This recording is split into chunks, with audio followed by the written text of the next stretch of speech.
Camille, thank you for that nice introduction. And it's nice to be with all of you. How to make more money? Well, no pressure there. I mean, come on, if anybody thought I could deliver that in a 15-minute speech, I think this room would be a lot fuller and Camille would be charging you more. You know, when Camille asked me to speak to all of you, I thought, you can't sum a subject like that up in 15 minutes. But then I thought about my father. Now, my father was the hardest working person I've ever known. He served in World War II, came home, married my mom, built a house in Fraser, had me and 3 other kids. To take care of us, he worked in a factory during the day, and at night, he built and remodeled homes. My father was the definition of a hard worker. He taught us hard work, yet for all the hard work he did, we struggled. And the threat of not being able to provide for us gnawed at him daily. My father's story reflects a difficult reality. Hard work alone doesn't get it. I bet a lot of people work hard. I bet everyone in this room works hard. But in most cases, it takes more. Sometimes I wish I could go back and tell my father, thank you, Dad, for showing me what hard work can do. It's important, but Dad, here's what else I've learned. But of course I can't go back. So I share with you what I've learned and with my own daughter, Allison, who's now starting to take over our companies. And because Camille was nice enough, I'm going to share these things with you. What do I think it takes besides hard work?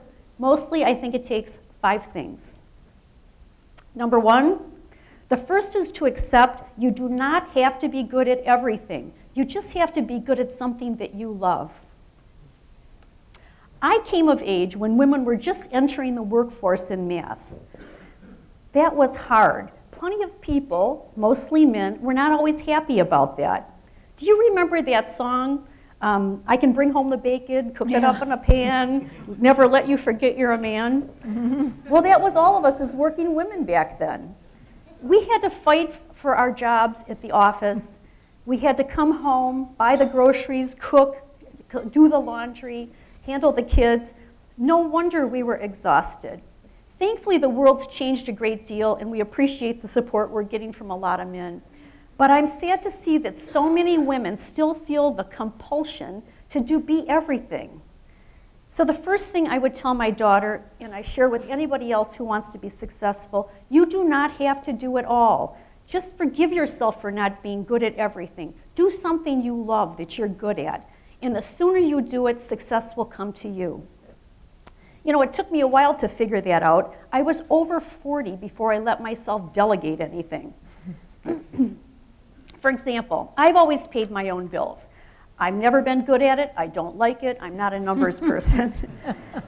But you know, I always was worried about finances, and so I wanted to stay within my budget, make sure I paid my bills. I never liked credit card debt. So imagine my surprise when I hired an assistant who happened to love paying bills. She enjoyed putting things in columns. She loved calculating when things were due, paying them just on time. She even liked the paperwork. And she did it better and faster than I ever did. From that experience, I learned that for everything I was not good at, there was someone who would be good at it, and someone would take that over and do better at it than I ever could. Delegating those things allowed me to focus on what I was good at, what gave me purpose and satisfaction. You know, I'm really a big picture person. I'm good at connecting the dots. I love helping our business be relevant. I love touching people in a meaningful way. I really love making a difference. If I was still doing the things that took my time and energy, I wouldn't be standing here today. So number 1, accept that you don't need to be everything. Instead, find what gives you energy and do more of that. Number 2, surround yourself with people who make you better and lift you up. You know, I mentioned that we struggled growing up, and I managed to put myself through college at Wayne State, and then I went to law school at night at Detroit College of Law, which is now Michigan State's University's College of Law. You know, 5 years out of law school, I was still working for a major firm in town. I finally found myself to one of the firm's golf outings. And there I was standing all by myself. You know, I looked around, and all the other associates were high-fiving each other, talking about their golf games, chatting with them among themselves and with the partners. I didn't know anybody. And there I was on my own. And then it hit me. All this time I had been working hard in my office, and they had been working hard too, but they were working on relationships. And then it was clear as day to me that relationships mattered every bit as much as the hard work did. From that day forward, I made a point to get out of my office and over to my partners next door, meet my neighbors, spend more time with my friends, listen more carefully, really see what I could do for others in a meaningful way, and also taking note of who could help me. Those relationships have made the world of difference to me in terms of finding opportunities and gaining perspective. For example, I have been fortunate to have a best friend who has been at my side for more than 40 years. Since the day I met her at Wayne State, Roxanne has been my moral compass, my confidant, and my friend. She finds good in everyone. She's the kind of person who buys toys for all the children at her church.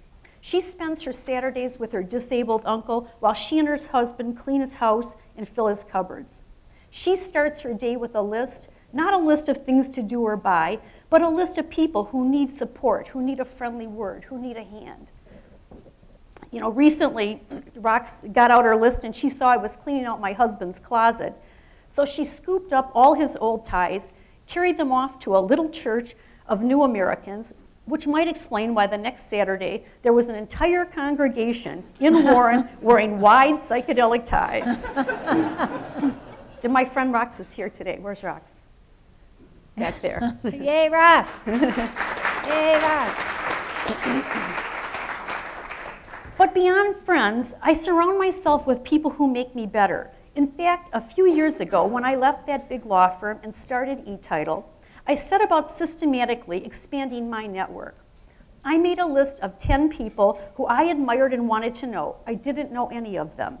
Some of the people would help me in my business, but many of them I simply admired for their leadership and their talent. I made a point of getting to know about them by reading about them. I made an effort to meet them in person and thank them for being who they were.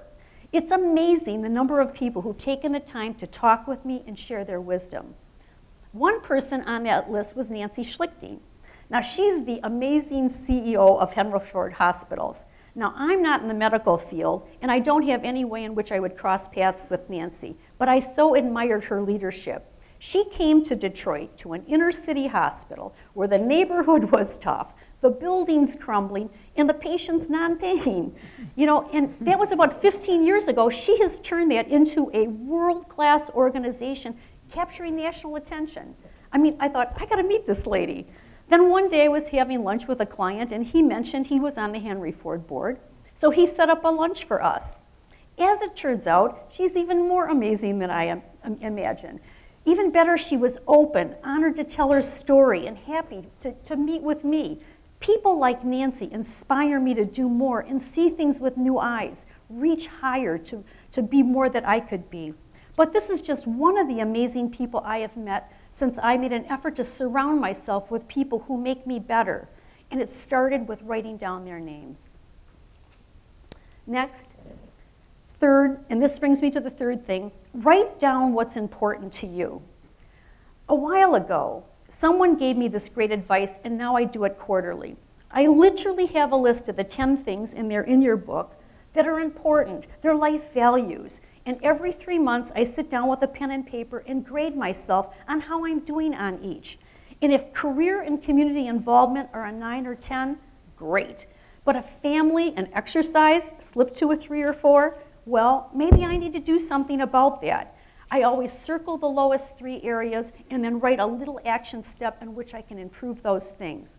This little process has helped me not only keep me balanced, but honest about what's important in life. And is my behavior really reflecting my goals?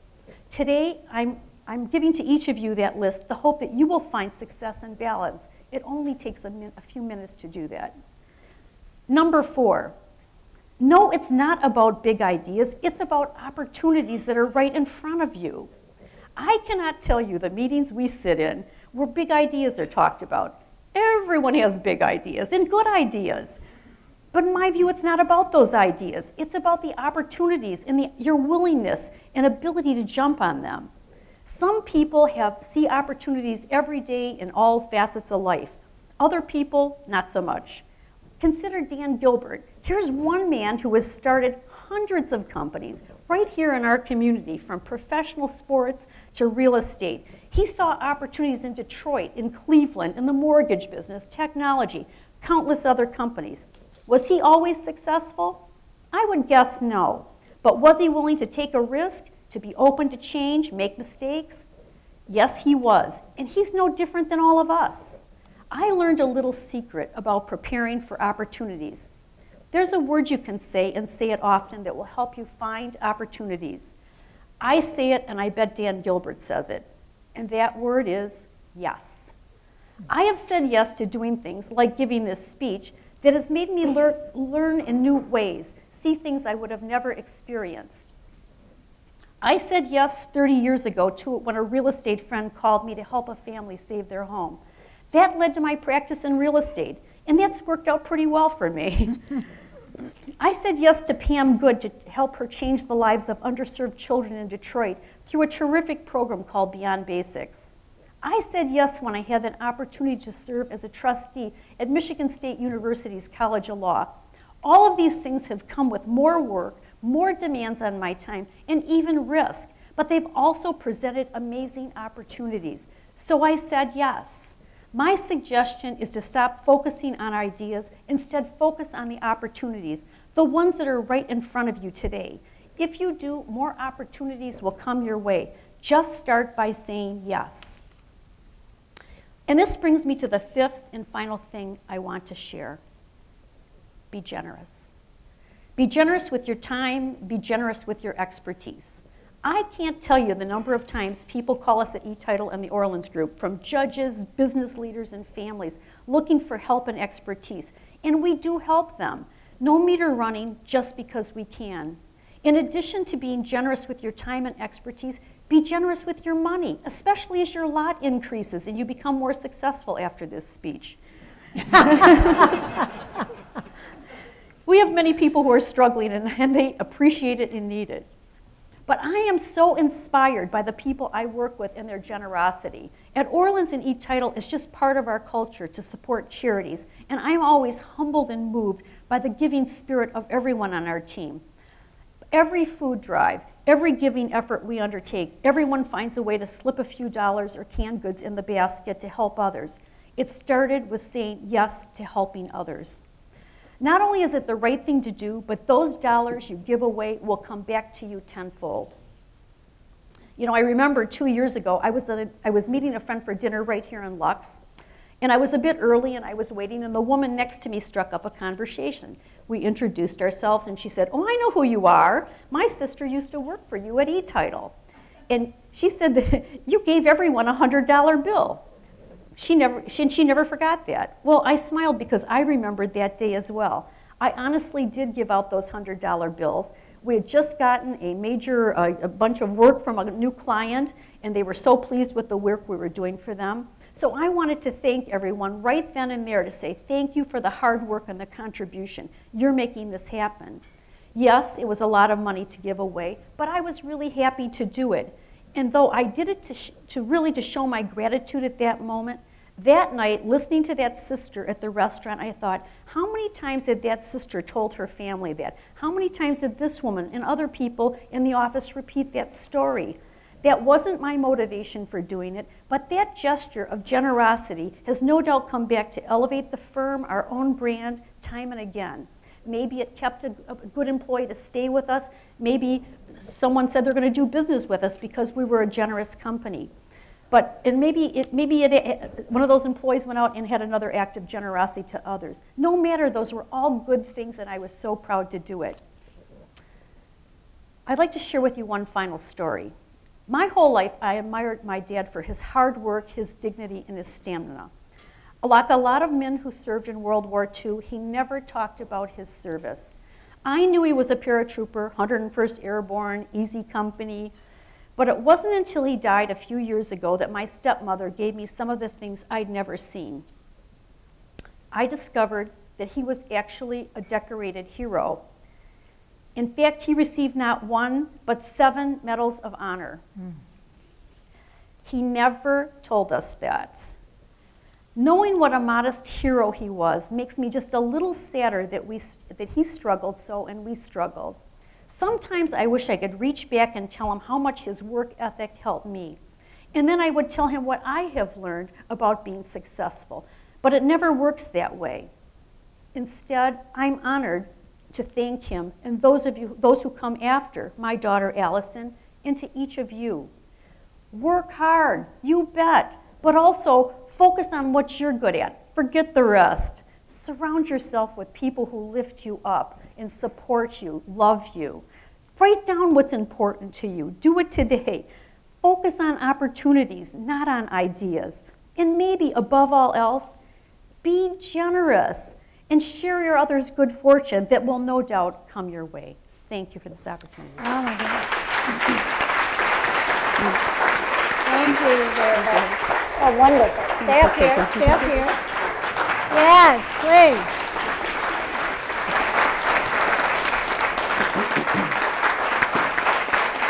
Wonderful.